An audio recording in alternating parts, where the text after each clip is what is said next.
a world-class father would do things differently than a regular father. And I'm not preaching at you, because I've done all of it wrong for many, many times, and I still slip into selfish ways.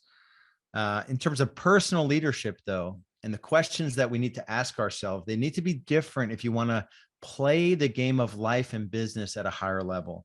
And the other thought there, and I think this came out of this podcast with Andy Stanley, is that I remember in my marriage, maybe during that time, maybe 6, 7, 8 years in, it was very much like 50-50. Like, how are you showing up? How am I showing up? And like this weird dance. And I don't know if you felt it in a marriage. And I made a decision in that moment around this: what would a world-class husband do? What would a world-class father do? What would a world-class leader do? To give 100% of the time.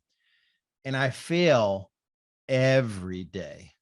So I fail every day because I do not give 100%, 100% of the time.